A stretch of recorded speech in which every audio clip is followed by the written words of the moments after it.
இது கேள்வி பதில்கள் எல்லாம் நீங்கள் கேள்விகளை கேட்டீர்கள். நான் உங்களுக்கு கேட்ட எல்லா விஷயங்களுக்கும் உங்களுடைய கேள்வியினுடைய விஷயங்களுக்கு சரியாய் தகுந்த பதிலை நான் உங்களுக்கு சொல்லியிருப்பேன் என்று நான் நம்புகிறேன். இதனால் நாம் கர்த்தருடைய செய்திக்கு ஆதாரமாய் வேதத்திலிருந்து ஒரு சில பகுதிகளை வாசிக்கலாம். ஆதியாகமத்தின் புத்தகம் 6வது அதிகாரம், ஆதியாகமம் 6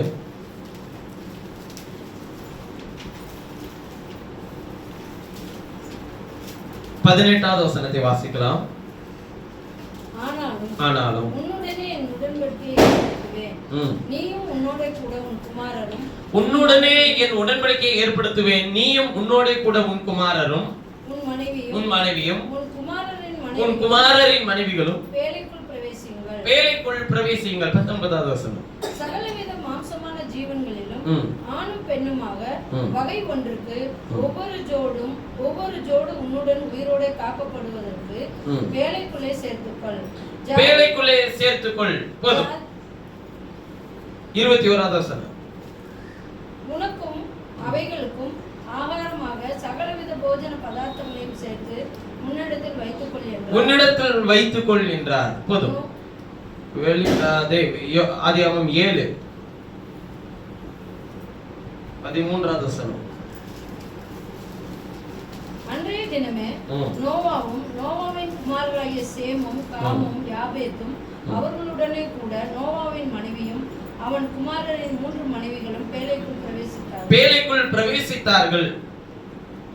14 15 வாசிங்க. இப்படியே ஜீவ சுவாசம் உள்ள மாம்ச ஜந்துக்கள் எல்லாம் ஜோடு ஜோடாக நோவாவிடத்தில் பேழைக்குள் பிரவேசித்தன. ஆதியாகமம் 8 16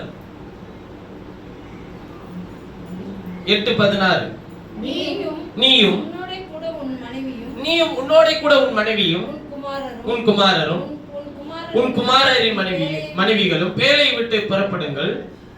உன்னிடத்தில் இருக்கிற சகலவித மாம்ச ஜந்துக்களாகிய பறவைகளையும் மிருகங்களையும் பூமி மேல் ஊறுகிற சகல பிராணிகளையும் உன்னோட கூட வெளியே வரவிடு. அவைகள் பூமியிலே திரளாய் வர்த்தித்து பூமியின் மேல் பலுகி பெருக கடவுது என்றார். அப்பொழுது நோவாவும் அவன் குமாரரும் அவன் மனைவியும் அவன் குமாரரின் மனைவிகளும் புறப்பட்டு வந்தார்கள். 19 பூமியின் மேல் நடமாடுகிற சகல மிருகங்களும் ஊறுகிற சகல பிராணிகளும் சகல பறவைகளும் ஜாதி ஜாதியாய் வேலையிலிருந்து புறப்பட்டு வந்தன. போதும். 9:1 9வது அதிகாரம் 1வது வசனம். ஆதியாகமம் 9:1. பின்பு தேவன் நோவாவையும் அவன் குமாரரையும் ஆசீர்வதித்து நீங்கள் பலுகி பெருகி பூமியை நிரப்புங்கள். போதும். 7வது வசனத்தை வாசிக்கலாம். அதே 9:7. நீங்கள் பலுகி பெருகி பூமியிலே திரளாய் வர்த்தித்து விருத்தியாக்குங்கள் என்றார். போதும். இந்த நல்ல அற்புதமான காலை நேரத்தில் நான் பேசும்படிக்கு எடுத்துக்கொண்ட என்னுடைய மைய பொருள், பிரவேசியுங்கள், சேர்த்துக் கொள்ளுங்கள், புறப்படுங்கள் என்கிற மைய பொருளை கொண்டு உங்களோடு கூட பேசுகிறோம். பிரவேசியுங்கள், சேர்த்துக் கொள்ளுங்கள், புறப்படுங்கள். இந்த நல்ல அற்புதமான இந்த காலை நேரத்திலும் இந்த மைய பொருளை கொண்டு உங்களோடு கூட பேசுகிறதில் நான் மிகுந்த சந்தோஷம் அடைகிறேன். ஏனென்றால் கர்த்தருடைய வசனத்தை குறித்து எல்லளவும் குறைவில்லாத கர்த்தருடைய வார்த்தையை எப்படி கனப்படுத்தி வைத்திருக்கிறார் என்பதை பாருங்கள்.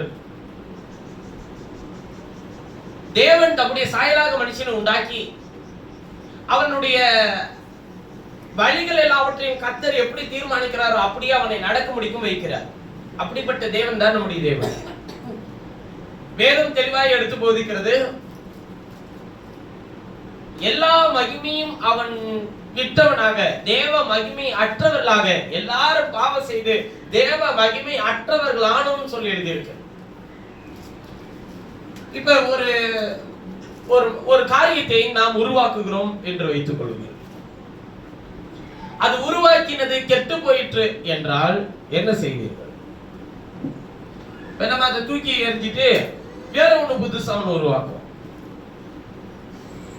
நாம ஒரு சமையல் செய்கிறோம்னாலே அதுல ஒன்று கெட்டு போயிடுச்சுன்னா ஒண்ணே அதை என்ன பண்ணுவோம்னா கொஞ்சம் ஏதாச்சும் மேக்கப் பண்ணி அதை சரி பண்ண முடியுமான்றத முயற்சி பண்ணுவோம். அப்படி பண்ணி மேக்கப்பை போட்டோம் அப்படியே அது சரி வரலன்னா அது எங்கதான் போகணுங்க? குப்பைக்கு தான் போகணும். அது சாப்பிட முடியாது. ஆனால் தேவன் தம்முடைய சாயலாக உருவாக்கப்பட்ட மனிதன், தேவன் தாமே சிருஷ்டித்த அற்புதமான ஒரு மனிதன், பூமி மண்ணினாலே உருவாக்கப்பட்ட ஒரு பாத்திரம்னு வச்சுக்கோங்களேன். அது அவருடைய கரத்தில் இருக்கும் போதே கெட்டு போகுது. அவருடைய தோட்டத்தில் இருக்கும் போதே அவர் உருவாக்கின பிள்ளைகள், மகிமையாய் நிரப்பப்பட்டிருக்கிற பிள்ளைகள், அவருடைய தோட்டத்திலே பண்படுத்தவும் காக்கவும் வைக்கும் போதே அவர்கள் கெட்டு போகிறார்கள். குயவன் கையிலே இருக்கிற மண் பாத்திரம் கெட்டு போகிறது போல எரேமியா தீர்க்கதரிசியை குயவன் வீட்டுக்கு அனுப்பும்போது சொல்லுகிறார், அது அவன் கையில இருக்கும் போதே அந்த பாத்திரம் கெட்டு போயிட்டுன்னு சொல்றார். எரேமியா பார்த்து எழுதுற. அப்ப தேவன் தம்முடைய ஜனத்தை உருவாக்கி வைத்திருந்த அந்த இடத்திலே அவர்கள் உலாவின, அவர்களோடு கூட உலாவின இடத்திலே மனிதன் கெட்டு போகும்போது ஆண்டவர் என்ன பண்ணலன்னா தூக்கி போட்டுறல, தோட்டத்தை விட்டு அனுப்பிட்டாரு. பிரதர், தோட்டத்தை விட்டு அனுப்பலையா, அவனுக்கு மேன்மையான ஒரு விஷயத்தை கொடுத்து திரும்பவும் தோட்டத்துக்குள்ள வரத்துக்கு தான் அவர் அவ்வளவு விஷயத்தையும் செய்துட்டு இருக்கிறார். விளங்கும்படிக்கு ஒரு விஷயத்தை சொல்றேன். தேவன் உருவாக்கின அற்புதமான மனிதனை தோட்டத்தில் வைத்து மனிதனை பாதுகாக்கும், தோட்டத்தை பாதுகாக்கவும் பண்படுத்தவும் வைத்தார் இல்லைங்களா? இப்ப அவருடத்தில் அவருடைய பிள்ளைகளாக அவருடைய சமூகத்தில் அந்த மகிமையின் சரீரத்தில் இருக்கும் போது ஏவாள் பாவம் செய்ததினால், ஏவாள் வஞ்சிக்கப்பட்டதினால், ஏவாள் அந்த கனியை பறித்து புசித்து தன் புருஷனுக்கும் கொடுத்தபடியினால் அவள் தேவ மகிமை அற்றவர்களானவர். அவள் மாத்திரமல்ல, அவனுடைய கணவரும் தேவ மகிமை அற்றவர்களாகி அந்த சமூகத்திலே, தேவ சமூகத்திலே தேவனை பார்க்க கூடாதபடிக்கு அவர்கள் இருவரும் என்னவா இருந்தார்கள்? நிர்வாணிகளா இருந்தார்கள். அப்ப ஆண்டவர் ஒரு நாள் பகலில் குளிர்ச்சியான வேளையில அவர்களோடு கூட உலாவும்படிக்கு வரும்போது, ஆதாமே ஆதாமே நீ எங்க இருக்கிறாய்ன்னு கேட்கிறாரு. அதுக்கு அவன் சொல்றான், நான் ஒளிச்சிட்டு இருக்கிறேன் ஆண்டவரேன்றான். அப்ப கர்த்தர் சொல்றாரு, ஏன் ஒளிஞ்சிட்டு இருக்கிற? இல்ல ஆண்டவரே, நான் நிர்வாணியா இருக்கிறேன் ஆண்டவரே. நிர்வாணி என்று உனக்கு அறிவித்தவன் யார்? நான் விலக்கின விருட்சத்தின் கனியை நீ புசித்தாயோன்னு கேட்கிற. அப்ப அவர் விலக்கின விருட்சத்தின் கனியை புசித்ததுனால்தான் அவன் நிர்வாணம் ஆக்க முடியும் என்பதை, அவன் நிர்வாணி ஆக முடியும் என்பது யார் அறிந்து வச்சிருந்ததுங்க? தேவன் அறிந்து வச்சிருந்தார். அதனாலதான் பார்த்தாரு பாருங்க, நான் விலக்கின விருட்சத்தின் கனியை நீ புசித்தாயோன்னு கேட்டோன்னே அவன் சொன்னான், ஆண்டவரே நீர் எனக்கு கொடுத்த சிறிய அளவில் அதை எனக்கு கொடுத்தார். உடனே அந்த மட்டும் போய் அவர் விசாரிக்கிறாரு.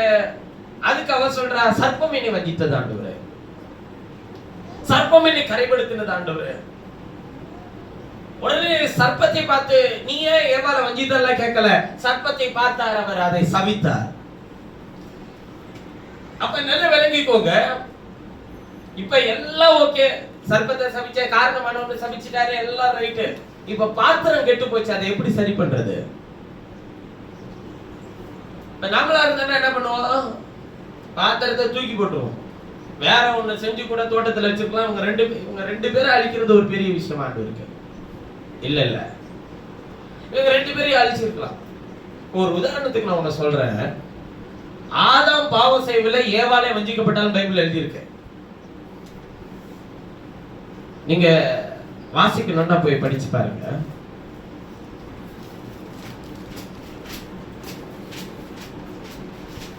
ரெண்டு கொரிந்தியர் புத்தகம் 11வது அதிகாரம், 2 கொரிந்தியர் 11.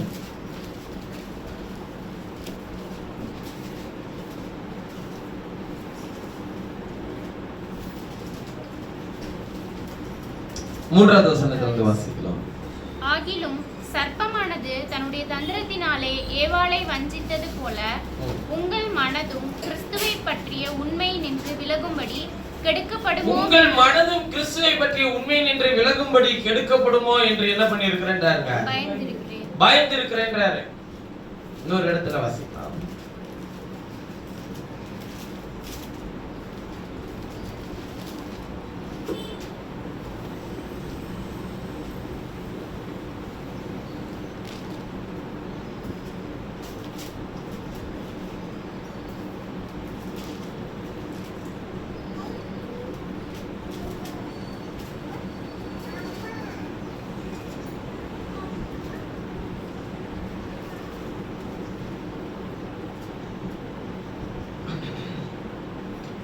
ரெண்டு தீமோத்தேயு புத்தகம்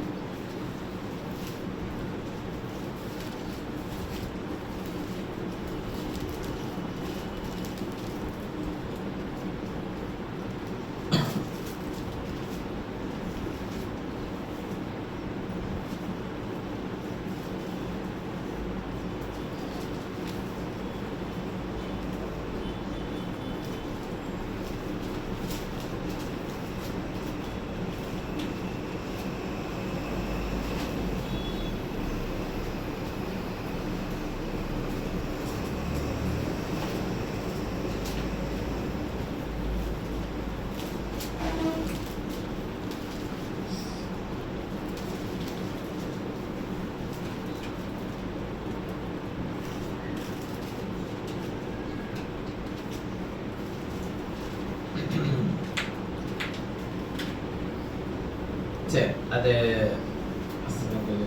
1 பேதுரு புத்தகத்துல ஒரு வசனம் இருக்கு, அதை வாசிப்போம். அதுக்கப்புறம் அதை கூட நான் எடுத்து உங்களுக்கு தரேன்.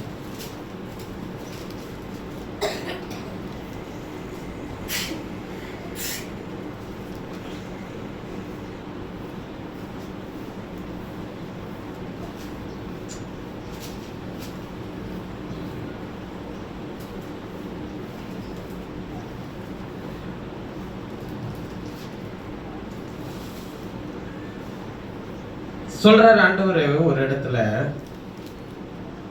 சரியா இந்த வசனங்கள் இந்த நிருபங்களுக்குள்ளதான் இருக்குது. ஸ்திரீயானவளே வஞ்சிக்கப்பட்டாள், ஆதாம் வஞ்சிக்கப்படலைன்னு சொல்லி எழுதியிருக்கும். சரி, அப்ப ஏன் ஸ்திரீயானவள் வஞ்சிக்கப்பட்டாள்னு சொல்லி சொல்றாருன்னா, ஸ்திரீயை கடைசி வரைக்கும் ஆண்டவர் எதோடு ஒப்பிடுகிறார் என்றால், தேவனுடைய சரீரமாகிய சபையோடு கூட என்ன பண்றாருங்க, ஒப்பிடுகிறார் இல்லைங்களா? ஆனால் புருஷனை குறித்தவர் சொல்லும்போது சொல்லுகிறார், அவர் தன்னோடு கூட புருஷனை ஒப்பிடுகிறார். முந்தின ஆதாம் மாம்சத்திலிருந்து வானத்திலிருந்து இறங்கின கர்த்தர் என்று சொல்லி 1 கொரிந்தியர் 15 வாசிக்கிறோம். அப்ப ஸ்திரீயானவள் ஏன் வஞ்சிக்கப்பட்டாள் என்று சொல்லி எழுதி இருக்கிறது என்றால், அதை குறித்து 2 கொரிந்தியர் 11 அதிகாரத்தில் வாசித்தபடி, ஏவாள் வஞ்சிக்கப்பட்டது போல உங்கள் மனதும் கிறிஸ்துவை பற்றிய உண்மை என்று கெடுக்கப்படுமோ என்று உங்களை குறித்து நான் என்ன பண்ணி இருக்கிறேன்றாருங்க, பயந்திருக்கிறேன். ஏன் அப்படின்னு சொல்லி கேட்டா, அவன் ஏவாளே வஞ்சித்தவையா, அவன் மறுரூப சரீரத்தில் இருந்தவன். அப்ப கர்த்தருடைய கிருபையும் நீங்காத கரமும் அவர்கள் மேல் இருந்தும், அவர் மகிமையாய் அவர்களுக்குள்ளே வாசம் பண்ணியும், அவர்களை சத்ருவானவன் வஞ்சிக்கும்படிக்கு அந்த தோட்டத்திற்குள்ளே வந்தது போல, நீங்களும் அவருடைய கரத்திலே இருந்தாலும் அவன் உங்களை வஞ்சிக்கிறதற்கு எந்த வகையிலும் அவன் உங்களை என்ன பண்ணுவாங்க, முயற்சி செய்வான். பாருங்கள், அவருடைய கரத்தில் இருக்கிற பாத்திரங்களை அவன் கெடுத்து போடும்படிக்கு அவன் வருகிறான். அவர்களை தோட்டத்தை விட்டு தேவன் வெளியே அனுப்புகிறார். அவர்கள் வெளியே அனுப்பப்படும் போது அவர்கள் இருவரும் என்னவா இருந்தாங்க, நிர்வாணிகளா இருந்தார்கள். அப்ப தேவன் அவர்களுக்கு தோல் உடைகளை உடுத்தி அவர்களை தோட்டத்தை விட்டு வெளியே அனுப்புகிறார். அப்ப கர்த்தருடைய பரிசுத்தவான்களாகிய நாம் தோட்டத்தை விட்டு வெளியே வரும்போது நிர்வாணிகளாய் வந்த நிலையில் இருந்த அவருடைய பாத்திரங்கள், வெறுமனையா தோல் உடைகளை மாத்திரம் உடுத்தி இருந்த அவருடைய பாத்திரங்கள், அது எப்படி சரி செய்கிறார் என்பதை தான் நாம் இன்றைக்கு நாம் படிக்க போகிறோம். தேவனுடைய கரத்தில் இருந்த பாத்திரத்தை அவர் எப்படி சரி செய்ய விரும்புகிறார்? நாம எங்க இருக்கணுங்க, அவருடைய கரத்தில் இருக்கணும். அப்பதான் அவர் என்ன செய்ய முடியுங்க. அவரு எப்படிப்பட்டவர்னா, சரி இல்லைன்னா அதை தூக்கி உடச்சி பட்டவரோ, இல்ல சரி இல்லைன்னா தூக்கி வெளியெறிஞ்சிடவரோ, இப்ப நம்ம சொல்லுவோம், நம்ம எல்லாம் எப்படி இருப்போம்னா, ஒரே வீட்டுக்குள்ளேயே யாராகிலும் ஒருவர் மேல் ஒருவர் குற்றம் இருக்குமானால், ஒரே வீட்டிலேயே யாருக்காகிலும் ஒருவருக்குள்ள ஒரு மனஸ்தாபம் இருக்குன்னா, அதுக்கப்புறம் அந்த மூஞ்சியே பார்த்துக்காத மாதிரி பேசிப்போம் பாத்தீங்களா? அதாவது பரம எதிரிட்ட பேசுற மாதிரி யார்கிட்டயே பேசுவோங்க? வீட்டுல இருக்கிறவர்களிடத்துல பேசுவோம். மறுபடியும் திரும்பி போய் மறுபடியும் என்னதான் பண்ணி ஆகணும்? இவங்களுக்குள்ள உங்களுக்குள்ள இருக்கிறவர்கிட்ட தான் பேசி ஆகணும். அதான் வாழ்க்கை, அதான் நியமிக்கப்பட்ட வாழ்க்கை தேவன் கொடுத்தது.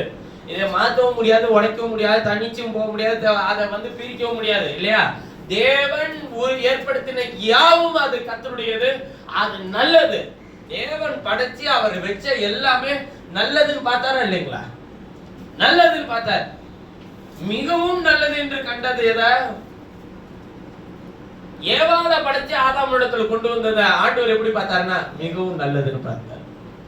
மற்ற எல்லாவற்றையும் நல்லதுன்னு பார்த்த ஆண்டவர் மிகவும் நல்லதுன்னு பார்த்தது எதனா, ஒரு ஆணை ஒரு பெண்ணோடு கூட இணைக்கிறது, ஒரு பெண்ணை ஒரு புருஷனிடத்தில் கொண்டு வந்து சேர்க்கிறதையும் அவர் மிகவும் நல்லது என்று பார்த்தார். அப்ப வேதம் தெளிவாக நமக்கு போதிக்கிறது என்னவென்றால், அவருடைய கரத்தில் இருக்கிற பாத்திரத்தை கெட்டு போன உடனே தூக்கி எறிஞ்சிடல, ஆண்டவர் உடைச்சி போட்டுறல. அதை எப்படி சரி செய்கிறார் என்பதை தான் நாம் படிக்க போகிறோம். நான் வாசிக்க கேட்ட இந்த ஆதியாகமத்தின் புத்தகம் 6வது அதிகாரம் நம்ம எல்லாருக்கும் தெரிஞ்ச ஒரு விஷயம் தான். அந்த 6வது அதிகாரத்தின் முதல் பகுதியில் ஆண்டவர் எப்படி பேசிட்டு வருவார்ன்றதை பாருங்க, அப்புறம் அவங்கள எப்படி காப்பாத்துறாருன்றதையும் பாருங்க. 6வது அதிகாரம் முதல் பகுதியில 3வது வசனத்தை வாசிக்கும் போது சொல்றாரு, அப்பொழுது கர்த்தர், என் ஆவி என்றைக்கும் மனுஷனோடு போராடுவதில்லை, அவன் மாம்சம் தானே, அவன் இருக்க போகிற நாட்கள் 120 வருஷம் என்றார்கள். அவன் இருக்க போற நாட்கள் எத்தனையா? 120 வருஷம். அவன் இருக்க போறதே அவ்வளவுதான். அதனால ஆவி அவனோடு கூட என்ன பண்றது இல்லைன்றாருங்க, போராடுறது இல்லைன்றார். இப்ப நாம இருக்க போற நாட்கள், ஆண்டவர் போராட மாட்டேன்னு சொன்னது எதனால? அவன் இருக்க போறதே 120 வருஷம் தான்யா. அதனால நான் அவனோட என்ன பண்ண போறது இல்ல, யாவி மனுஷனோட இனிமே போராடாது அப்படின்னு சொல்றாரு. இப்ப நாம இருக்க போற நாட்கள்லாம் 120 வருஷமா? எத்தனை வருஷங்க? பலத்தின் மிகுதினால் 80. அதிகபட்சமா அந்த 120ல எத்தனை குறைஞ்சு போச்சு? இப்ப 40 குறைஞ்சிருச்சு. ஆண்டவர் சொன்னாரு 120 இருக்கும்போது மனுஷனுக்கு 120 அவரு குறைச்சப்ப, இனிமே நான் அவனோட போராட மாட்டேன்டா, இருக்க போறதே அவன் 120 வருஷம் தான், இவனோட போய் போராடி என்ன பண்ண போறேன் அப்படின்னு சொன்னாரு. இப்ப நாம இருக்க போறது அதுலயும் கம்மியா 80 வருஷம் தான். இப்ப 80 வருஷத்துக்குள்ள ஜீவிக்கிறதான நாம, இல்ல பிரதர் நான் கர்த்தருக்கு சித்தமான 100 வயசு கூட இருப்பேன், தாராளமா இருக்கு, ஒரு தப்பு இல்ல.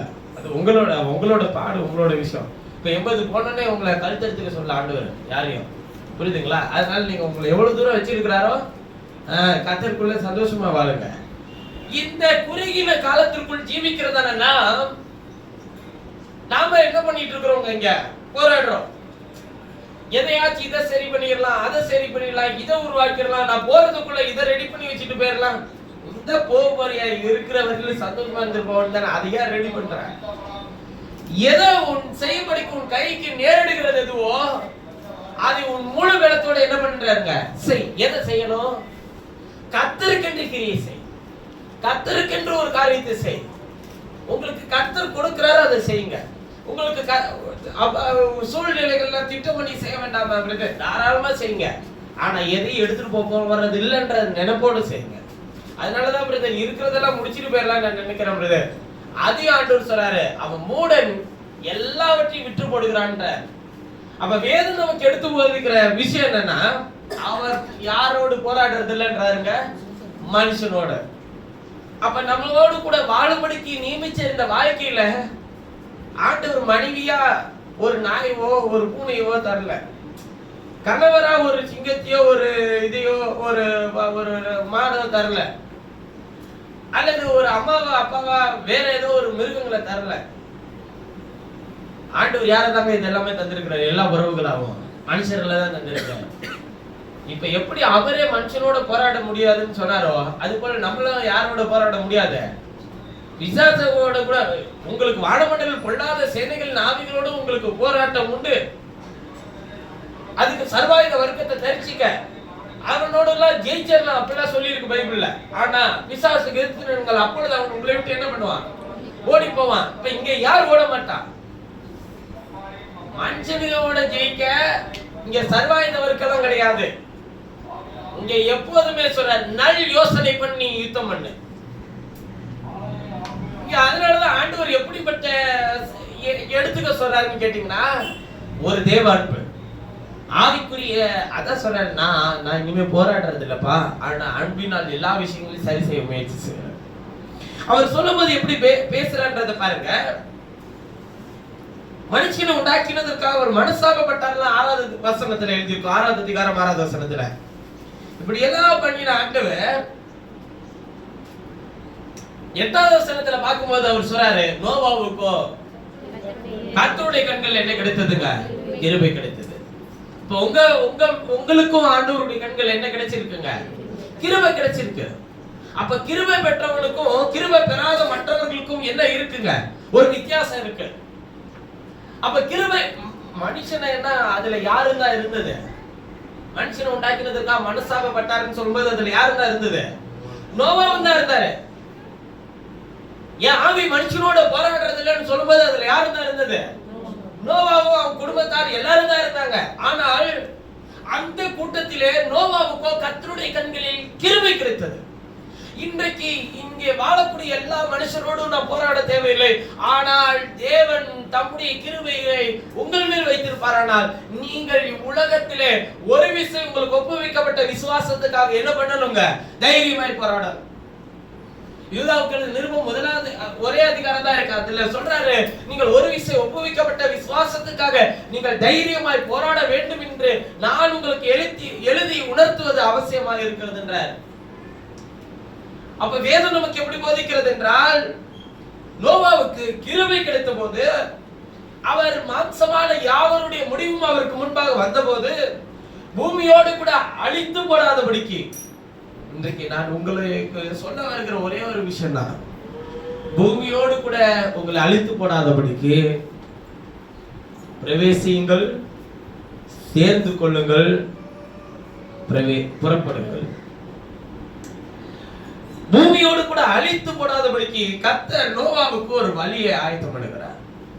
என்ன வழின்னு கேட்டீங்கன்னா, 18வது வசனத்தை ஆதியாகமம் 6:18 வாசிக்கும்போது சொல்லுகிறார், ஆனாலும் உன்னோடனே என் உடன்படிக்கையை ஏற்படுத்துவேன், நீயும் உன்னோட கூட உன் குமாரரும் நீயும் உன்னோட கூட உன் குமாரரும் உன் மனைவிகளும் எங்க பிரவேசிங்க? உன் குமாரரின் மனைவிகளும் பேழைக்குள் பிரவேசிங்கள். பேழை கட்டின பிறகு பிரவேசின்னு சொல்றாரா, கட்டுறதுக்கு முன்னாடியே சொல்றாரா? இங்க இப்பதான் திட்டத்தையே கொடுக்கிறாரு. 14வது வசனத்தை வாசிக்கும் போது பாருங்க, நீ கொப்பேறு மரத்தால் உனக்கு ஒரு பேழை உண்டாக்கு, அந்த பேழையில அறைகளை உண்டு பண்ணி அதை உள்ளும் புறமும் கீழ்பூசு. அதை பண்ண வேண்டிய விதம் என்னவென்றால், பேழையின் நீளம் 300 முழம், அகலம் 50 முழம், உயரம் 30 முழமா இருக்க வேண்டும். நீ பேழைக்கு ஒரு ஜன்னலை உண்டு பண்ணி மேல் தட்டுக்கு ஒரு முழம் தாழ்த்தியில் அதை செய்து முடித்து பேழையின் கதவை அதன் பக்கத்தில் வைத்து கீழ் அறைகளும் 2ஆம் தட்டின் அறைகளும் 3ஆம் தட்டின் அறைகளும் பண்ண வேண்டும். வானத்தின் கீழே ஜீவ சுவாசம் உள்ள சகல வம்ச ஜந்துக்களின் அழிக்க நான் பூமி மேல் ஜலப்பிரளயத்தை வரப்படுவேன், பூமியில் உள்ள யாவும் ஆண்டு போகும். ஆனால் உன்னோட என் உடன்படிக்கை ஏற்படுத்துவேன், நீ உன்னோட கூட உன் குமாரரும் உன் மனைவி உன் குமாரர் மனைவிகளும் வேலைக்குள் பிரவேசியுங்கள். வேலை கட்டி முடிச்சிட்டு உள்ள போ அப்படின்றத சொல்லாம, வேலைக்கு திட்டம் கொடுக்கும் போதே நீங்கள் உள்ளே திட்டம் கொடுக்கும் போது என்ன பண்ணுவீங்கன்னா, வீடு கட்டி முடிச்சுட்டா அதுக்கப்புறமே நீங்க வந்து குடியிருக்கலாங்க அப்படி சொல்லலாம். இல்ல நீ கட்டி முடிச்சேன்னா உள்ளே பிரவேசிச்சுக்க அப்படின்னு சொல்லலாம். ஆனா இவர் சொல்லும் போதே திட்டத்தை கொடுக்கும் போது என்ன சொல்றாருன்னா, நீ உன் மனைவி உன் பிள்ளைகளும் உன் பிள்ளைகளுடைய மனைவிகளும் வேலைக்குள்ள என்ன பண்ணுங்கன்றாருங்க. அப்ப பேலை ரெடியா இருந்தா தானே உள்ள போக முடியும். என்ன மேஜிக் பண்ற வேலையா பேலையை ரெடி பண்றது? அப்ப ஆண்டவர் முன்னதாவே சொல்லிட்டாரு, இவன் பேலையை கட்டி முடிப்பா, அந்த பேலைக்குள்ள இவர்கள் எல்லாரும் பிரவேசிப்பாங்க. அப்ப ஆயத்தமாக்கப்பட்டு இருக்கிற ஒன்றை கர்த்தர் அவனுக்கு வெளிப்படுத்தி தருகிறார். இப்ப என்னத்தை கொடுத்தாருன்னு கேட்டீங்கன்னா, எதனால இவன் பாதுகாக்கப்பட முடியும்னு கேட்டீங்கன்னா, கர்த்தரிடத்துல ஒரு திட்டம் இருந்தது, அதுதான் அந்த பேலை. இப்ப பேலை யாருங்க? உங்களுக்கு பேலை யாருங்க? உங்களை காப்பாற்றுகிற பேலை இயேசுதான். ஆண்டவர் சொல்றாரு, நீயும் உன் மனைவி உன் பிள்ளைகளும் உன் வீட்டார் அனைவரும் எதுக்குள்ள முதல்ல பிரவேசியுங்கள்? பேழைக்குள். இப்ப பேழைக்குள்ள பிரவேசிக்கிறதுக்கு பேழையை ரெடி பண்ண, அது ரெண்டாவது விஷயம். ஆனா ஆண்டவர் சொல்றாரு, எனக்கு கிருபை, என் கண்கள்ல உனக்கு கிருபை கிடைச்சதா, முதல்ல எனக்குள்ள பிரவேசி. ஆண்டவர் அந்த வாக்குத்தத்தத்தின்படி நம்மளை நடத்துறாரா இல்லையா? ஆண்டவர் சொல்லுகிறார், நான் உங்களுக்குள் உலாவி உங்கள் தேவனாய் இருக்கிறேன், நீங்கள் என்னுடைய குமாரரும் குமாரத்திகளுமாய் இருக்கிறீர்கள். ஆண்டவர் சொல்லுகிறார், நீங்களே ஜீவனுள்ள தேவனுடைய ஆலயமாய் இருக்கிறேன் என்றும் தேவனுடைய ஆவி உங்களில் வாசமாய் இருக்கிறார் என்றும் நீங்கள் அறியாமல் இருக்கிறீர்களா? அப்ப வேதம் நமக்கு எடுத்து போதிக்கிறது என்ன? எப்படி அவர் உங்களுக்குள் பிரவேசித்தார், நீங்கள் அவருக்குள்ளே இருக்கிறீர்கள். அவர் எல்லார் மேலும் அவர் எல்லாரோடும் உங்கள் எல்லாருக்குள்ளும் இருக்கிறவர் சொல்லி வாசிச்சீங்களே. அவர் எப்படி உங்களிடத்தில் வந்தார்? அவர் எப்படி நீங்கள் அறிந்து கொண்டீர்கள்? அவர் எப்படி உங்களுக்குள்ளே உலாவுகிறார்? அவர் எப்படி அவருடைய குமாரத்தி ஆக்கப்பட்டீர்கள்? அவருக்குள்ளே எப்படி நீங்கள் பிரவேசித்திருக்கிறீர்கள்? வேதம் தெளிவாய் சொல்லுகிறது. அவருடைய கண்களில் நோவாவுக்கு என்ன கிடைத்தது? கிருபை கிடைத்தது.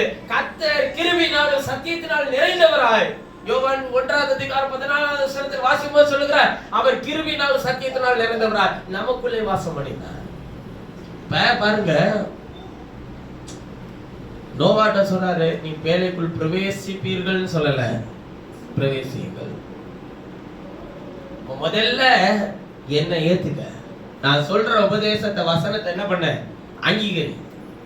அதன் பிறகு நீ பேரை என்ன பண்ணு, நான் நிச்சயமா வேலைக்குள்ள போவேன் அப்படின்ற நம்பிக்கையோட வேலையை ஆயத்தம் பண்ணணும்.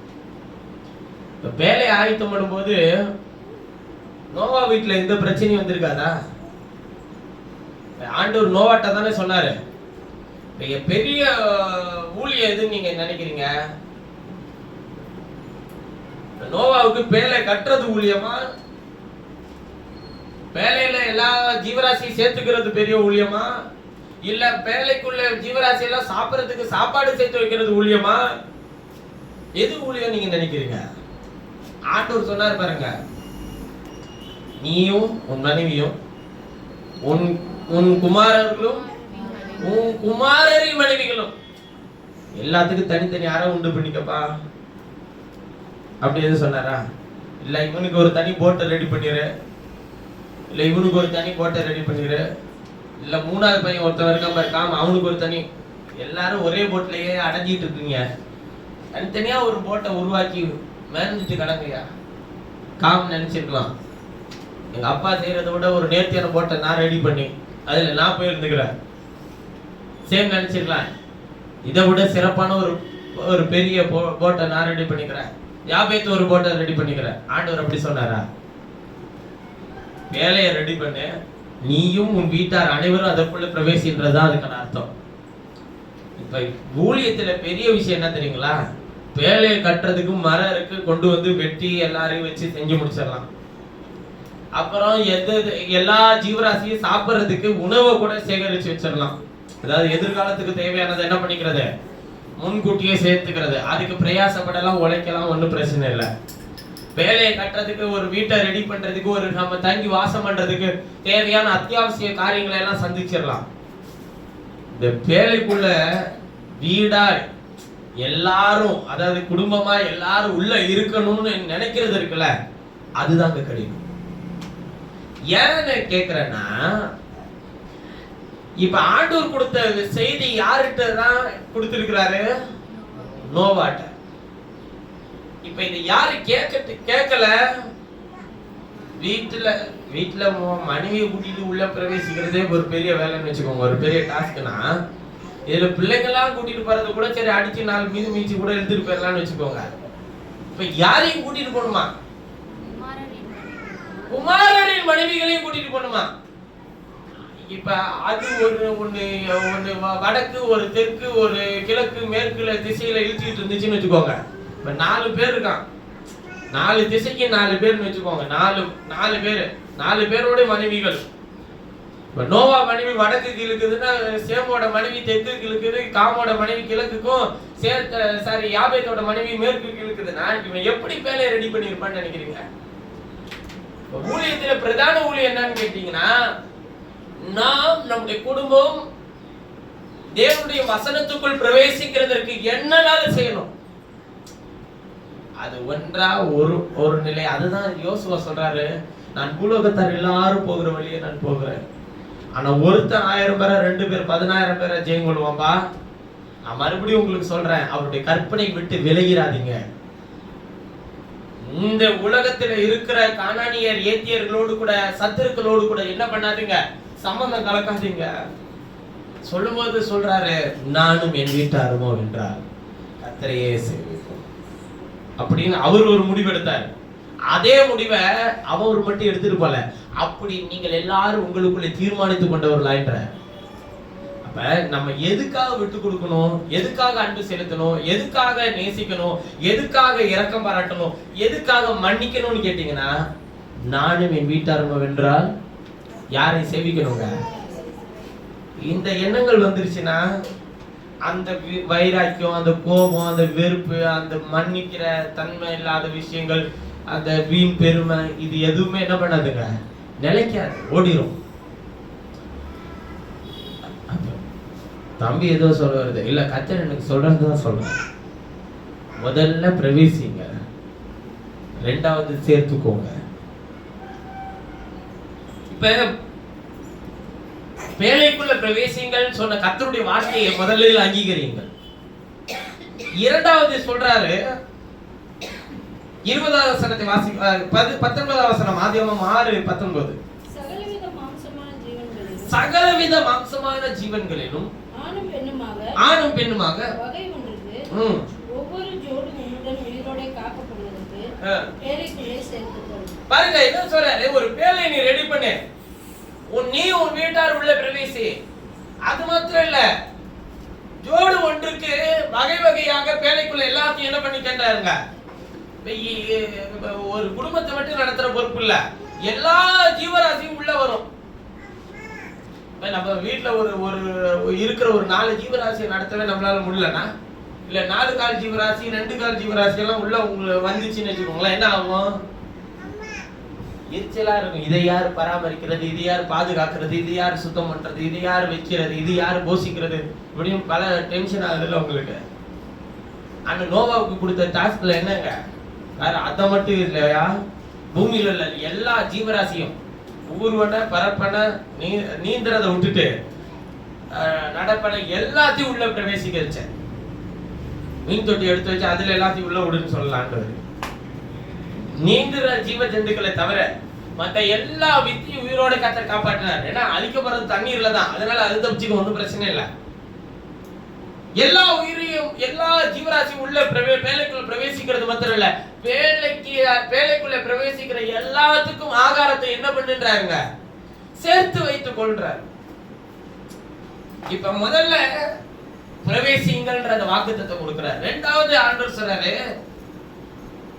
எல்லாத்தையும் உன்னோடு கூட காப்பாத்துறதுக்கு, உயிரோட காப்பாத்துறதுக்கு பேழைக்குள்ள என்ன பண்ணிக்கின்றாருங்க, சேர்த்துக்கொள்.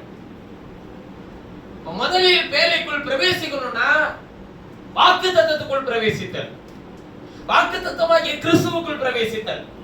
ஏன்னா அவர் தான் நம்மளை நித்திய ஜீவனுக்கு கூட்டிட்டு போறார். உலகத்தின் அழிவிலிருந்து நம்மளை தப்புவிக்க போகிறவர் அவர் தான். இந்த உலகம் பாவத்திலும் அசுத்தத்திலும் இருக்கிறது. அந்த பாவத்திலிருந்தும் அசுத்தத்திலிருந்து தேவன் நம்மை விடுதலையாக்கி ரட்சித்து பரிசுத்தப்படுத்துகிறவர் அவர் தான். இப்ப இந்த பேழை விட்டா உங்களுக்கு வேற வழி இல்ல, அதனால அவருக்குள்ளதான் பிரவேசிச்சாகணும். அவர் தான் வாக்குத்தத்தம், அவர் தான் நித்திய ஜீவன், அவர் தான் ஜீவனுக்கெல்லாம் அதிபதி, அவர் தான். இப்ப எதுக்கு சேர்ந்துக்கன்னு சொல்றாருன்னா, எதை சேர்த்து வச்சுக்கன்னு சொல்றாருன்னா, உயிரோட காக்கப்படுகிறதுக்கு உன்னிடத்தில் இருக்கிற எல்லா ஜீவராசியும் அனுப்புவேன், அதை உன்னோட பேழைக்குள்ள என்ன பண்ணிக்கின்றாருங்க, சேர்த்துக்கொள். சேர்த்துக்கொள் சொல்ற ஆண்டவர் எதை சேர்த்து வைன்னு சொல்றாருன்னா, பிரவேசின்னு சொன்ன ஆண்டவர் பேழை கட்டுன்னு சொன்னாரு. சேர்த்துக்கொள்னு சொன்ன ஆண்டவர் சேர்த்துக்கிற எல்லாத்துக்கும் எதை சேர்த்து வைன்றாருங்க, ஆகாரத்தை சேர்த்து வை. அப்ப உயிரோட காக்கப்பட எது தேவை, ஆகாரம் தேவை. அப்ப அதை என்ன பண்ணிக்கணுங்க, சேர்த்து வைக்கணும். எது ஆகாரம் இன்றைக்கு உங்களுக்கு இந்த வேலைக்குள் பிரவேசிக்கும் போது எது ஆகாரமா இருக்கணுங்க? கர்த்தர் சொல்லுகிறார், மனுஷன் அப்பத்தினாலே மாத்திரமல்ல அவருடைய வாயிலிருந்து புறப்படுகிற ஒவ்வொரு வார்த்தையினால என்ன பண்ணிக்க, விளைப்பான். அப்ப நாம உலக பிரகாரமாய் ஆவிக்குரிய வாழ்க்கையில் இரண்டிலும் நாம் பிழைக்க வேண்டுமானால் கர்த்தருடைய வசனத்தை நமக்குள் சேர்த்து வைத்தால் தான் அந்த அந்த அந்த ஒரே நம்ம இதெல்லாத்தையும் கர்த்தர் சேர்த்து வைக்க சொல்லி இருக்கிறாரியா. இந்த சேர்த்துக்கிறதுக்காக தான் நம்மளுக்கு எதை சேர்த்து வச்சுக்கணும், ஆதாரத்தை சேர்த்துக்கணும். எல்லாத்தையும் விட்டு விடுறதுக்காக உள்ள எல்லாத்தையும் சேர்த்துக்கிட்டதுக்கு அப்புறமேட்டு எது இல்லைன்னா பிழைக்க முடியாதுங்க, ஆதாரம் இல்லைன்னா பிழைக்க முடியாது. அப்ப கர்த்தருக்குள் அவருடைய வார்த்தைக்குள் நாம் பிழைக்கிற அந்த அனுபவம் தான் அவருக்குள் நம்மை ஒன்றாய் சேர்த்து வைத்திருக்கும். இல்லைன்னா ஜீவன் இல்லாதவர்களை போல நாம் என்ன பண்ணுவோம், ஆரம்பிச்சிருவோங்க, சுற்றி தெரிய ஆரம்பிச்சிருவோம். இரண்டாவது சேர்த்துக்கொள், சேர்த்து உன்னிடத்தில் வைத்துக்கொள். ஆதியாகமம் 8வது அதிகாரம்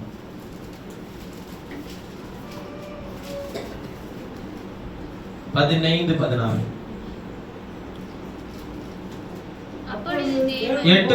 அப்பொழுது தேவன் நோவாவை நோக்கி, நீயும் உன்னோட கூட உன் மனைவி உன் குமாரரும் வேலை விட்டு புறப்படுங்கள். உன்னிடத்தில் இருக்கிற சகலவித மாம்ச ஜந்துக்களாகிய பறவைகளையும் மிருகங்களையும் பூமியின் மேல் ஊறுகிற சகல பிராணிகளையும் உன்னோட கூட. எப்படி நீ வெளியே வரையா அது மாதிரி அதையும் வெளியே வரவிடு. அவைகள் பூமியிலே திரளாய் வர்த்தித்து பூமியின் மேல் பலுகி பெருக கடவது என்றார். போதும், பூமி மேல் பலுகி பெருக கடவது என்றார். போதும். 21வது வசனத்தை வாசிங்களேன். சுகந்த வாசனையை கர்த்தர், இந்த ஒரு வசனத்துல தாங்க எனக்கு இந்த விஷயமே கிடைச்சிச்சு. சுகந்த வாசனையை கர்த்தர் முகந்தார். அப்பொழுது கர்த்தர், நான் மனுஷன் நிமித்தம் பூமியை சபிப்பதில்லை, இனி மனுஷன் நிமித்தம் நான் பூமியை சபிக்க மாட்டேன். மனுஷனுடைய இருதயத்தின் நினைவுகள் அவன் சிறு வயது தொடங்கி பொல்லாததா இருக்கிறது. நான் இப்பொழுது செய்தது போல எது தொடங்கி பொல்லாததா? மனுஷனுடைய இருதயத்தின் நினைவுகள் சிறு வயது தொடங்கி. அவனுடைய அப்பனா சின்ன பிள்ளைக்கெல்லாம் அது என்ன பிரதர், அது ஒண்ணுமே தெரியாது அப்படி நினைக்காதீங்க. சின்னதுல இருந்து சொல்ற, சிறு வயது தொடங்கி மனுஷனுடைய இருதயத்தின் நினைவுகள் பொல்லாததா இருக்கிறது. நான் இப்பொழுது செய்தது போல இனி சகல ஜீவன்களை சங்கரிப்பதில்லை அப்படின்னு சொல்றாரு. போதும். இந்த நல்ல காலை நேரத்திலும் இதனுடைய விஷயங்களிலிருந்து நான் கொஞ்சம் உங்களோடு கூட பேச விரும்புகிறேன். கர்த்தர் மனுஷ நிமித்தமாய் பூமியை சபித்தார். ஆதியாகமத்தின் புத்தகத்திலே தாம் உருவாக்கின பாத்திரங்கள் கெட்டு போன உடனே கர்த்தர் சர்ப்பத்தை சபித்தார். அதன் பிறகு பூமி உன்னிமித்த சபிக்கப்பட்டிருக்கிறார். ஆனால் நோவாவின் காலத்திலே ஜலத்தினால் அழிக்கப்பட்ட பிறகு சொல்றார், இனிமே நான் மனுஷ நிமித்தமா எதை சபிக்க மாட்டேன்றாரு. பூமியை இனிமே நான் சபிக்க மாட்டேன்றாரு. ஆனால் நீங்கள் இன்னமும் அந்த சபிக்கப்பட்ட விஷயத்துக்குள்ளதான் நாம் ஜீவித்துக் கொண்டு இருக்கிறோம். இப்ப தண்ணீரினால் பூமியை கழுவி வச்சிருக்கிறார் ஆண்டவர். பூமிக்கு 3 வித ஞானஸ்தானத்தை கர்த்தர் வச்சிருக்கிறார். மனுஷனுக்கு அப்படியே தேவன் பூமிக்கு வச்சிருக்கிறார். பாருங்க, முதல்ல தண்ணீரினால், அப்புறம் இரத்தத்தினால் அல்லது பரிசுத்த ஆவியினால்.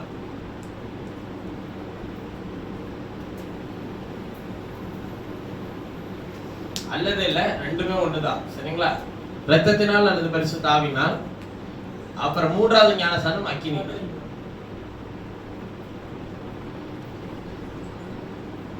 பாருங்க, யோவான் சாணகன் சொல்லுகிறார், நான் ஜலத்தினால் ஞானஸ்தானம் கொடுக்கிறேன், எனக்கு பின் வேறு ஒருவர் வருகிறார், அவர் உங்களுக்கு பரிசுத்த ஆவியினாலும் அக்கினினாலும் ஞானஸ்தானம் கொடுப்பாருன்னு சொல்றாரு. இப்ப மனுஷனுக்கு நியமிக்கப்பட்டது தண்ணீர்ல மூழ்கி ஞானஸ்தானம் எடுத்தல் கர்த்தராகிய இயேசுவின் நாமத்தினால். அப்புறம் பரிசுத்த ஆவியினால் ஞானஸ்தானம் பெறுதல், அதாவது அவருடைய ஆவியார், அவருடைய வார்த்தையினால். அதான் ரத்தம் சொல்லியிருக்கார். ரத்தம் என்பது என்ன? பேசக்கூடியது. அவருடைய ஆவியால்னா என்ன? அவருடைய வார்த்தையினால். அப்ப பரிசுத்த ஆவியாகிய வார்த்தையால் நீங்கள் நிரப்பப்படுதல், அது ஒரு ஞானஸ்தானம். 3வது அக்கினியினால் ஞானஸ்தானம் பண்ணப்படுதல். அந்த வார்த்தைக்குள்ள இருக்கிற ஜீவன் ஒன்றை ஒன்று சந்திக்கும் போது அங்கே அக்கினி புறப்பட்டு வருகிறது. என் வார்த்தை அக்கினி போலும் கண்மலை நொறுக்க சமட்டை போலும் இருக்கிறது என்று சொல்லி இருக்கிறது. அந்த அக்கினினால் ஞானஸ்தானம் பண்ணப்பட நீங்கள் மறுரூபம் அடைந்து மகிமையில எடுத்துக் கொள்ளப்படுவீர்கள். புரியுதுங்களா? சரி, இதான் மனுஷனுக்கு நியமிக்கப்பட்டது. இதே விஷயத்தை கர்த்தர் பூமிக்கு வச்சிருக்கிறார். ஏன்னா யார் நிமித்தம் கர்த்தர் பூமியை சபிச்சிருக்கிறாரு? மனுஷ நிமித்தம். அப்ப மனுஷனை தப்புவிக்கிற ஆண்டவர் எதையும் தப்புவிக்கணுங்க? பூமியும் தப்புவிக்கணும். அப்ப அதை தப்புவிக்கிறதுக்கு ஆண்டவர் முதல்ல நோவாவின் காலத்தில் தண்ணீரினால் அழித்தார், அதான் ஞானஸ்தானம் கொடுத்தார். 2வது ரத்தம் இந்த பூமியில சிந்தப்பட்டது. பரிசுத்த ஆவியினால் உற்பத்தியான கிறிஸ்து இந்த பூமியில தம்முடைய விலையேறப்பட்ட ரத்தத்தை சிந்தினதினால் அது இரண்டாவது ஞானஸ்நானத்தை பெற்று இருக்கிறது. இப்பொழுது பூமியில பரிசுத்தாவின் காலம், பரிசுத்தாவி ஊற்றப்பட்டிருக்கா இல்லைங்களா? தேவன் நம்ம வாசம் பண்ணுகிறாரா இல்லைங்களா? நீங்கள் பூமியில தானே இருக்கிறீங்க. அப்ப பரிசுத்தாவி இங்க ஊற்றப்பட்டிருக்கா இல்லைங்களா? ஊற்றப்பட்டிருக்கு.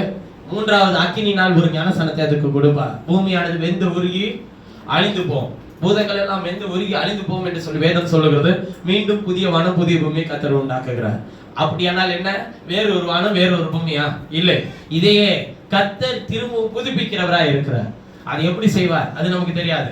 ஆகிலும் அதை செய்யும்போது அதற்குள்ளே தேவன் தாம் உருவாக்கின வெளியேறப்பட்ட பாத்திரங்களாகிய ஆதாமும் ஏவாளும் அவர் கரத்தில் இருக்கும்போது எப்படி கெட்டு போனதோ, திரும்பவும் அவைகளை கொண்டு வந்து அந்த புதிய வானத்திலும் புதிய பூமியிலும் நீங்கள் புறப்படுங்கள் என்று சொல்லி நோவாவின் இடத்தில் சொன்னது போல அவர் இன்றைக்கு நம்மையும் கொண்டு போய் அவரிடத்தில் சேர்த்து கொண்டு அந்த மகத்துவமான அக்கினியினால் கொடுக்கக்கூடிய ஞானஸ்நானத்தின் காலம் முடிவடைந்த பிறகு தேவன் நம்மை அவரிடத்திலிருந்து புறப்பட பண்ணி இந்த புதியவான புதிய பூமியில தேவன் நம்மை வைத்து வழி நடத்த அவர் வல்லவராய் இருக்கிறார். அவருடைய வார்த்தை மாறாது, அவருடைய கிருபை என்றென்றைக்கும் நிலைத்திருக்கக்கூடியது. நோவாவுக்கோ கர்த்தருடைய கண்களிலே கிருபை கிடைத்தது. அவன் தண்ணீரினால் ஞானஸ்நானம் பண்ணப்படுகிற அந்த அற்புதமான காலத்தில் வாழ்ந்த ஒரு முன்னடையாளமானவனாய் இருந்தான். அவனுக்கு கர்த்தர் சொல்லுகிறார், நீ உன் வீட்டார் அனைவரும் பேழைக்குள் பிரவேசியுங்கள் என்று சொன்னார். அந்த அழிவிலிருந்து காக்கும்படிக்கு பிரவேசித்தான். பேழைக்குள் சேர்த்துக்கொள் என்று சொன்னார். பேழைக்குள் சேர்த்து வை என்று சொன்னார். அவன் அந்த பேழைக்குள் சேர்த்து கொண்டார். அந்த பேழை கர்த்தராகிய இயேசுதான். அதற்குள் பிரவேசிக்கிற வாக்குத்தத்தத்தை கர்த்தர் உங்களுக்கு தந்திருக்கிறாரா இல்லைங்களா? அவர் உங்களுக்குள்ளே வாசம் பண்ணி கொண்டிருக்கிறாரா இல்லைங்களா? அவர் இன்றைக்கு நம்மளுக்குள் வாசம் பண்ணுகிறார். தம்முடைய வாக்குத்தத்தத்தை வைத்திருக்கிறார். தம்முடைய வார்த்தையை உங்களுக்குள் வைத்திருக்கிறார். அவருடைய சுவிசேஷம் உங்களுக்குள் பிரசங்கிக்கப்பட்டு கொண்டிருக்கிறது. அவருடைய நல்ல ஆவியானவர் உங்களை தாங்கி வழி நடத்துகிறவராக இருக்கிறார். அவருடைய ரத்தம் உங்களோடு கூட என்ன பண்ணிட்டு இருக்குங்க, பேசிக்கொண்டே இருக்கிறது.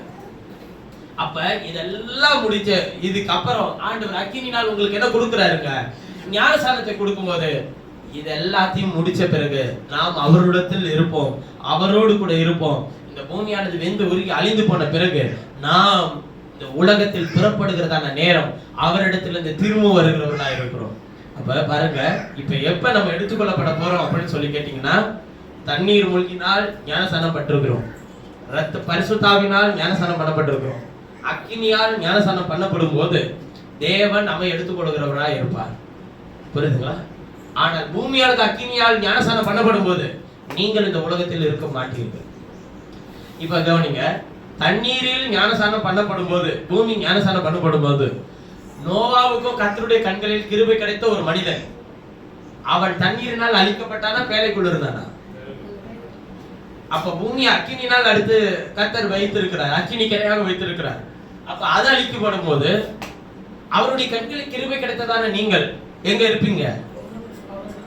பேழையாகி இயேசுவுக்குள்ள இருப்பீர்கள். அப்ப அவருக்குள்ளே கொண்டு போய் சேர்க்கிறதுக்கு தான் ஆண்டவருடைய வசனம் உங்களுக்கு உதவியா இருக்கு. அந்த வசனம் தான் உங்களை அவரிடத்துக்கு கொண்டு போய் சேர்க்கும்.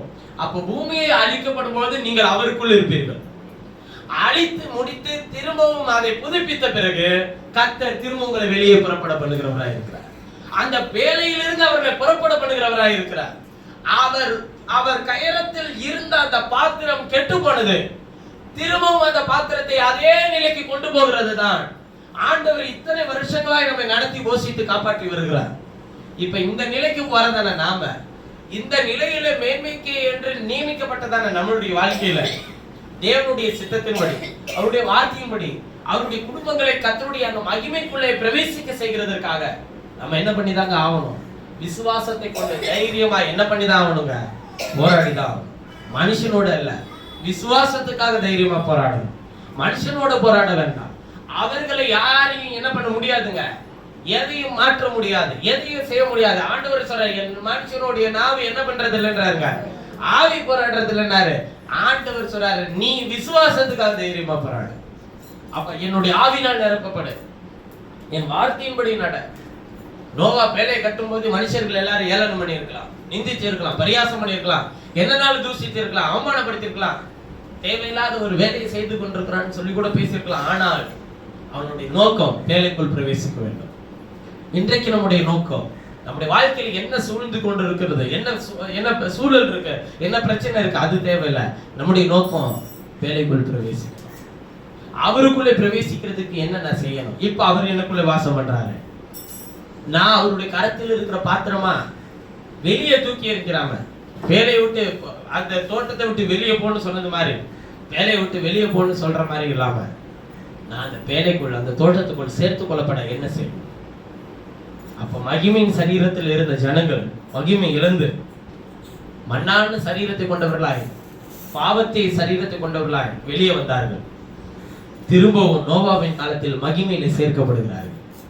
இப்ப கவனிங்கள், நாம் அசுத்தத்தில் பாவத்தில் இருந்த நம்மை கிறிஸ்து தேடி வந்து பரிசுத்தாவினால் நிரப்பி நம்முடைய விலையேறப்பட்ட ரத்தத்தை நமக்காக சிந்தி அவருடைய ஞானசானத்தின் மூலமாய் நம்மை ரட்சிப்புக்குள்ளே நடத்தி அந்த மகிமையை திரும்பவும் நமக்கு தம்முடைய வார்த்தையின் மூலமாய் தந்து கொண்டிருக்கிறார். அந்த மகிமையின் மேல் மகிமை அடைந்து என்ன ஆகிறீர்கள்? மறுரூபம் ஆகிறீர்கள். அப்ப இந்த அக்கினியினால் கொடுக்கக்கூடிய ஞானசானன்றது என்னன்னா, வார்த்தையின் மேல், வார்த்தையாகிய மகிமையின் மேல் மகிமை அடைந்து என்ன ஆகுறதுங்க? மறுரூபம் ஆகிறது. இது பேலை விட்டு வெளியே போக செய்யறது இல்ல, மகிமை அடையாதவன் வெளியே போயிருவான். அப்ப நியாய தீர்ப்புக்கு போயிருவான். மகிமை அடைகிறவன் அந்த நியாய தீர்ப்புக்கெல்லாம் போகாம கர்த்தர் நம்முடைய ராஜ்யத்தின் புத்திரர்களா எடுத்துக்கொள்வார். அப்ப கர்த்தர் நமக்கு நியாய தீர்ப்பு கிடையாது பிரதர் அப்படின்னு சொல்லி கேட்டீங்கன்னா, நிச்சயமாய் சொல்லுகிறேன், உங்களுக்கு உலகத்திலே தேவன் செய்கிற அந்த நியாய தீர்ப்பின் காலத்திலே நீங்களும் நானும் நிற்க கூடாது. வேதம் அதை போதிக்கிறது. நீங்க எந்த நியாய தீர்ப்புல இருக்கணும்னு கேட்டீங்கன்னா, தேவனுடைய வீட்டில இப்பொழுது இருக்கிற நியாய தீர்ப்புல இருக்கணும். புரியுதுங்களா? தேவனுடைய வீட்டில நடக்கிற நியாய தீர்ப்பு இப்பயே அது நடந்துகிட்டு இருக்கு. அது எங்க நடக்குது பிரதர்? பாவத்தை குறித்து, நீதியை குறித்து, நியாய தீர்ப்பை குறித்து அவருடைய வீட்டை கண்டித்து உணர்த்துறாரா இல்லைங்களா? அவருடைய வீடு எது? நீங்க தானே. உங்களுக்குள்ள இருந்து செய்யறாரா இல்லையா? அந்த நியாய தீர்ப்புக்குள்ள இருக்கிறவன் தேவனுடைய வெள்ளை சிங்காசன நியாய தீர்ப்புக்கு போறது இல்லை. வீட்டிலே அந்த நியாய தீர்ப்புக்குள்ள இருக்கிறவனை சிச்சிக்கிறார். ஆனால் வெள்ளை சிங்காசன நியாய தீர்ப்புக்கு முன்னாடி போய் நிக்கிறவனை அவனுக்கு ஆக்கினை தீர்ப்பை கொடுப்பார். அதாவது ஒரு சின்ன உதாரணம் தான் சொல்றது. பிள்ளைகளை நீங்கள் தண்டிப்பீர்களா சிச்சிப்பீர்களா? சிச்சிப்பீர்கள். ஆனால் வெளியில இருக்கிற ஒருவன் உள்ளே பிரவேசித்து உங்கள் வீடுகளில் பொருளை எடுத்துக்கொண்டால் நீங்கள் அவனை சிச்சிப்பீர்களா? சிச்சிதான் சேர்த்துக்கணும். சேர்த்துப்பீங்களா? திருட நீங்க வந்து என் வீட்டோட ஏரியா, ஏன் வீட்டுல இருந்து திருட்டு போற அப்படி சொல்லுவீங்களா? இல்ல, அவனை தூக்கி வெளியே நிறுத்தி அவமானப்படுத்தி என் வீட்டுக்குள்ள பூந்துட்டான், என் உடைமைகளை கொள்ளையடிச்சிட்டான் அப்படின்னு சொல்லி என்ன பண்ணுவாங்க? அவனை தண்டனைக்குள்ளே கொண்டு போவோம். சட்டத்துக்கு முன்பாக அவனை கொண்டு போய் நிறுத்துவோம். அப்ப நல்லா விளங்கிக்கோங்க, நீங்கள் சட்டத்துக்கு முன்பாக கொண்டு போய் நிறுத்தப்பட்டு குற்றவாளிகளாக காணப்பட்டு உங்களை கர்த்தர் நியாய தீர்ப்புக்கு நேராக வைக்கப்படுகிறதுக்கு பதிலாக இப்பொழுதே அவருடைய சிச்சையை சகித்து அவருடைய மகத்துவமான வார்த்தையை கேட்டு அவரிடத்தில் பிரவேசியுங்கள், அவரோடு கூட சேர்ந்து கொள்ளுங்கள், அவருக்கென்று சேர்த்து வையுங்கள். அவர் உங்களை புறப்பட பண்ணுகிற நாள் வரையிலும் அதுக்காக காத்திருங்கள், பொறுமையாய் காத்திருங்கள். இது இத்தனை நாள் வரையிலும் போதுமா பிரதர்? இப்ப வேலைக்குள்ள பிரவேசின்னு தான் சொன்னாரு, மழை வரப்போகுதுன்னு தான் சொன்னாரு. எத்தனை நாள் கழிச்சு மழை வரும், எவ்வளவு வருஷம் கழிச்சு நீ திரும்பி வெளியே வருவ இப்படிலாம் சொன்னார் ஆண்டவர். முன்னதாவே சொல்லல. எத்தனை வருஷம் கழிச்சு வந்தான்? எத்தனை நாள் மழை பெஞ்சிச்சு? 40 நாள் பெஞ்சிச்சு. தண்ணி வத்த எத்தனை வருஷம் ஆச்சு? தண்ணி வத்த, மழை பெஞ்சி தண்ணி வத்தி போறதுக்கு எத்தனை வருஷம் ஆச்சு? 1 வருஷம் ஆச்சு. தண்ணி வத்தி போறதுக்கு எத்தனை வருஷம் ஆச்சுங்க? 1 வருஷம் ஆச்சு. இந்த தண்ணி வத்தி போய் காஞ்சி போற வரையிலும் கர்த்தர் நோவா பேரை விட்டு வான்னு சொல்லவே இல்லை. தண்ணி குறைஞ்சவனே வெளியே வந்திருக்கலாம், ஆனா வரவில்லை. அவர் சொல்ற வரையும் பிரவேசிக்க கூடாது, அவர் சொல்ற வரையிலும் வேலையை விட்டு வெளியே வரக்கூடாது.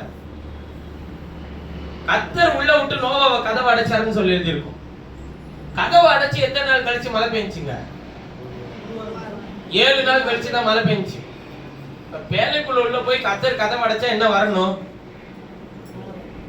மழை வரணுமா இல்லையா? ஆனா 7 நாள் வரையிலும் என்ன வரல? மழை வரல.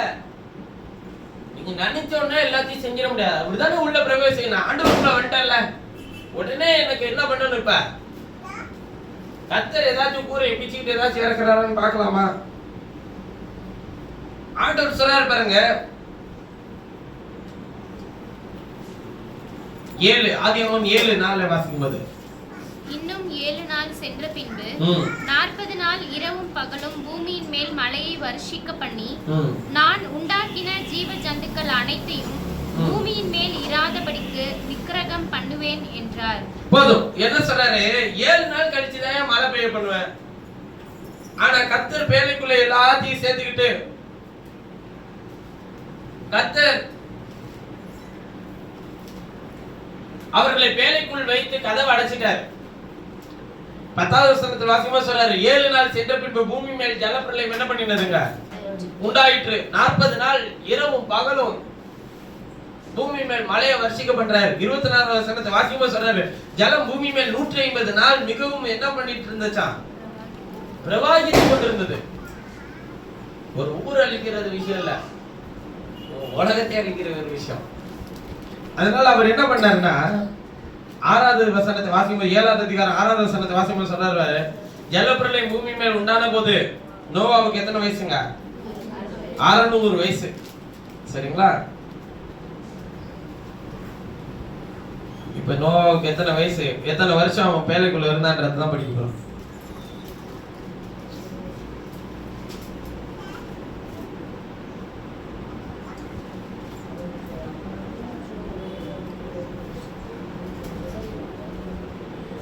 எத்தனை வசனம்? 13வது வசனம். எத்தனாவது அதிகாரம்? 8:13. வாசிங்க. அவனுக்கு 601 வயதாகும் வருஷத்தில் 601 வயதாகும் வருஷத்தில் முதல் மாதம் முதல் தேதியிலே பூமியின் மேல் இருந்த ஜலம் வற்றி போயிற்று. ஜனவரி மாதம் 1ஆம் தேதி முதல் தேதியில அப்படின்னு வச்சுப்போம். ஆனா இந்த 1ஆம் மாதம் 1ஆம் தேதி கிடையாது. புரியுதுங்களா? 1ஆம் மாதம் முதல் தேதியில பூமி மேல் இருந்த ஜலம் வற்றி போயிற்று. நோவா பேழையின் மேல் தட்டை இதை எடுத்து பார்த்தான், பூமி மேல் ஜலம் இல்லாதிருந்தது. போதும். இப்ப என்ன, எத்தனை நாள் உள்ள இருக்கிறாருங்க? 1 வருஷம் உள்ள இருக்கிறாரு. இந்த 1 வருஷ காலமா இவனுக்கு மட்டும் போஜனம்னா பரவாயில்ல, எல்லாத்தையும் என்ன பண்ணணும்? போசிக்கணும். அங்க இருக்கிறதே அடிச்சு நோவா தின்றுப்பான் பிரதர். அவன் திங்கிறது இல்ல, அவன் எல்லாத்தையும் போஷிக்கணும். ஆண்டவர் ஜோடா எல்லா வித்தையும் உயிரோட காப்பாற்றும்படிக்கு உள்ள கொண்டு வந்திருக்கிறார். வெளியில என்னவே இல்ல, ஒரு வித்தும் கிடையாது, எல்லாம் முடிஞ்சு போச்சு. இப்ப இந்த வித்துல எது அவன் எடுத்து சாப்பிட்டு இருந்தானா, இப்ப அடுத்து அது என்ன பண்ண முடியாது, விருத்தியாக முடியாது. அதனால அதுக்கும் தேவையான போஜனத்தை சேர்த்து வைக்க வச்சிருக்கிறார். அப்ப நல்ல பாருங்க, ஒரு கர்த்தரால் தெரிந்து கொள்ளப்பட்ட கர்த்தருடைய கிருபை பெற்ற ஒரு மனிதன் தனக்கு மாத்திரம் இல்லாமல் தன்னுடைய வீட்டாருக்கு மாத்திரம் இல்லாமல் பேழைக்குள்ளே சேர்த்துக் கொள்கிற அனைத்து காரியங்களுக்கும் அனைத்து ஜீவன்களுக்கும் அவன் பேழையிலே கர்த்தருடைய வார்த்தையின்படி அவர்களை வழி நடத்துகிறவனாக இருக்கிறார். எல்லாம் சுத்தமானது சுத்தம் இல்லாதது அப்படி எல்லாம் எழுதி இருக்கும். அது எதுக்கு அடையாளமா இருக்குன்றத பத்தி எல்லாம் நம்ம பின்னாடி பேசலாம். அது இஸ்ரவேல் பிரஜாதிக்கு அடையாளமா இருக்குன்றதையும் அந்த ஒரே பேழை கிறிஸ்துவனுடைய சரீரம் என்பதையெல்லாம் பேசலாம். சரி, அதெல்லாம் போக வேற ஒரு செய்தியில நான் உங்களோட கூட பேச விரும்புறேன். அந்த 7 நாள் ஏன் மழை பெய்யல? ஏன் பேழையை உள்ள விட்டு கதவை அடைச்சிட்டு 7 நாள் மழை பெய்யல? 7 நாளைக்கு பிறகு ஏன் மழை வந்துச்சு அப்படின்னு சொல்லி கேட்டீங்கன்னா, நீங்க பேழைக்குள்ளே பிரவேசித்து, அதாவது பேழையாகிய கிறிஸ்து எடுத்துக்கொள்ளப்பட்ட பிறகு 7 நாள், அதை 7 வருஷம் அந்த கிறிஸ்துவின் ஆட்சி காலம் இங்க நடக்கும். அந்த அந்த கிறிஸ்துவின் ஆட்சி காலத்துக்கு பிறகு தான் பூமியை கர்த்தர் அழிவுக்கு நேராக கொண்டு போவார். புரியுதுங்களா? அதுக்கு முன்னாடி ஒரு சமாதானம் நிலைச்சு இருக்கிறதுக்கு தான் இந்த 1 வருஷ இடைவெளி காலம்.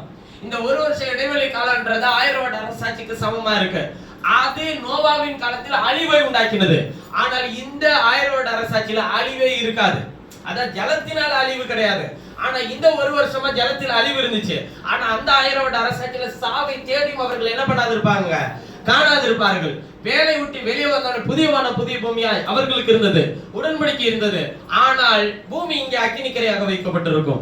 அக்கினியை முடித்த பிறகு அது எத்தனை வருஷம் இருக்கும்லாம் தெரியாது. அக்கினியை முடித்த பிறகு அது புதிய வானமாக, புதிய பூமியாக, அது உடன்படிக்கை செய்யப்பட்ட வாக்கின்படியே அப்படியே எல்லாவற்றையும் கர்த்தர் நடத்துகிறவராக இருப்பார். நல்லா விளங்கிக்கோங்க. இங்கே எழுதப்பட்ட அனைத்து விஷயங்களும் இப்பொழுது நடக்க போகிற நம்முடைய காலத்தில் ஜீவிக்க போகிற காரியங்களுக்கும் முன்னடையாளமாக எழுதப்பட்டதுதான். ஏனோக்கு மரித்து அடக்கம் பண்ணப்படுகிற பரிசுத்தவான்களுக்கு அடையாளமா இல்லாமல் உயிரோடு எடுத்துக்கொள்ளப்படுகிற பரிசுத்தவான்களுக்கு அடையாளமாய் ஏனோக்கு இருந்தார். நோவா அப்படி அல்ல, அவரோடு கூட சேர்ந்து வாழக்கூடிய ஒரு அற்புதமான, எடுத்துக்கொள்ளப்படக்கூடிய மகத்துவமான ஒரு புருஷனாக, மகத்துவமான ஒரு தீர்க்கதரிசியாக ஜனங்களுக்கு முன்பாக இருந்தார். காரணம், வெளிப்பட போகிற இயேசுவை இவர்கள் இருவரும் முன்னடையாளமாக பிரதிபலித்தவர்களாக இருந்தார்கள். ஏனோக்கை குறித்து யூதாவிலே வாசிக்கும்போது சொல்லுகிறார், அவர் அவன் தன் காலத்தை குறித்து அவன் பிரசங்கித்ததை குறித்து யூதா எழுதும்போது எழுதுகிறார். ஆதாமுக்கு 7ஆம் தலைமுறையான ஏனோக்கு அவர் அவர்கள் செய்த எல்லா அவபக்தியான காரியங்களையும் கண்டிக்கிறதற்காக கர்த்தர் ஆயிரமான பரிசுத்தவான்களோடு கூட கர்த்தர் வருகிறார் என்று முன்னறிவித்தார் என்று சொல்லி வேதம் தெளிவாக எடுத்து போதிக்கிறது. ஆகினால் நான் திரும்பவும் சொல்லுகிறேன், ஏனோக்கு உரைத்த முன்னறிவிப்பின்படி அவர் திரும்பி வருவார். நோவாவின் காலத்தில் ஜலப்பிரளயத்தினால் பூமி அழித்தார். ஆனா நம்முடைய காலத்துல ஆண்டவர் சொல்ற, இனிமே மனுஷ நிமித்தம் என்ன பண்றது இல்ல, பூமியை சபிக்க மாட்டேன், ஜலத்தினால அழிக்க மாட்டேன்னு சொன்ன ஆண்டவர், ஜலத்தினாலதான் அழிக்க மாட்டேன்னு சொன்ன ஆண்டவர், அவர் அக்கினினால் அழிக்க அவர் காத்து கொண்டிருக்கிறார். அவர் அதை செய்கிறதற்கு முன்பாக உங்களையும் என்னையும் பேழையில் எடுத்துக்கொண்டு புறப்பட்டு போக செய்ய அவர் மத்தியாகத்தில் வருவார். அவருக்கு எதிராக கிரியைகளை நடப்பிக்கிற ஒருத்தரும் அவருக்கு எதிர்கொண்டு போக முடியாது. அவருக்கு என்று கிரியைகளை நடப்பிக்கிற நாம் நிச்சயமாய் அவருடைய வருகையில, மணவாளனுடைய வருகையில எதிர்கொண்டு போவோம் என்கிற நம்பிக்கையோடு பயணம் செய்வோம். பிரவேசியுங்கள், சேர்த்து கொள்ளுங்கள், சேர்த்து வையுங்கள், புறப்படுங்கள். உங்களுடைய ராஜ்யத்தின் புத்திரர்களாய் அன்று 10 கன்னிகைகள் இருந்தார்கள். அதில் 5 பேர் அவர்கள் பிரவேசித்தார்கள் வேலைக்குள், அதாவது மணவாளனுக்குள், மணவாளனுடைய வீட்டுக்குள். அவர்கள் சேர்த்து வைத்திருந்தது என்ன? எண்ணெய். அதனால் அவர்கள் புறப்பட்டு தைரியமா என்ன பண்ணினாங்க? எதிர்கொண்டு போனார்கள். இந்த நல்ல ராத்திரி வேளை, இந்த நல்ல காலை நேரத்திலும் அவருக்கு எதிர்கொண்டு போகிறவர்கள் எண்ணெயை சேர்த்து வைத்துக் கொண்டவர்களாய் எதிர்கொண்டு புறப்பட்டு போக ஆயத்தமா இருப்போம். நிச்சயமாய் கர்த்தர் உங்களை மத்தியாகத்தில் சேர்த்துக் கொள்ள வல்லவராய் இருக்கிறார் என்று சொல்லி வார்த்தை நிறைவு செய்கிற நாம் யாவரும் ஜெபம் செய்வோம். நேசிக்கிற எங்கள் பரலோக பிதாவே, நீர் கொடுத்த வேதத்தின் சத்தியங்களுக்காக நன்றி. உம்முடைய கிருபையும் பிரசனமும் உம்முடைய இரக்கமும் நன்மையும் எங்களுக்கு வெளிப்பட்ட தயவிற்காக நன்றி செலுத்துகிறேன்.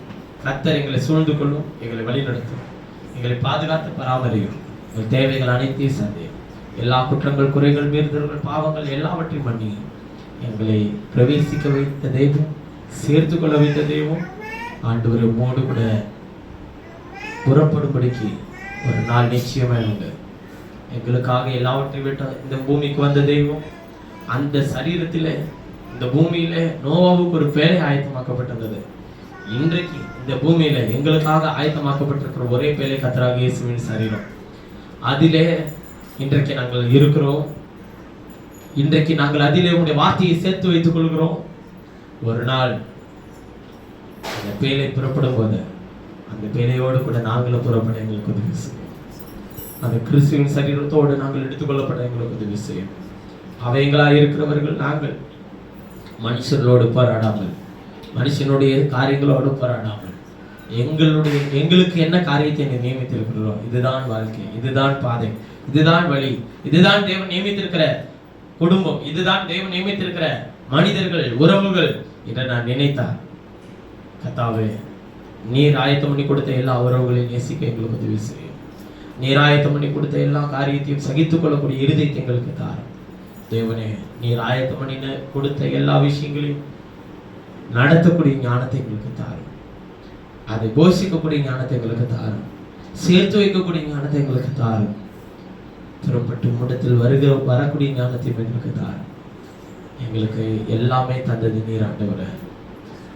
உமக்கு மாத்திரம் உண்மையாய் கடைசி வரைக்கும் ஜீவிக்க எங்களுக்கு உதவி செய்யும். எல்லா கணத்தையும் துதியும் நோக்கி செலுத்துகிறேன். இயேசுவின் இடைநேற்ற நாமத்தில் விடுதல் செய்கிறேன். ஜீவனுள்ள நல்ல பிதாவே, ஆமென். என் ஆத்மாவே கர்த்தரை ஸ்தோத்திரி, என் முழுவதுமே அவருடைய பரிசுத்த நாமத்தை ஸ்தோத்திரி. என் ஆத்மாவே கர்த்தரை ஸ்தோத்திரி, கர்த்தர் செய்த சகல உபகாரங்களையும் மறவாதே. ஆமென்.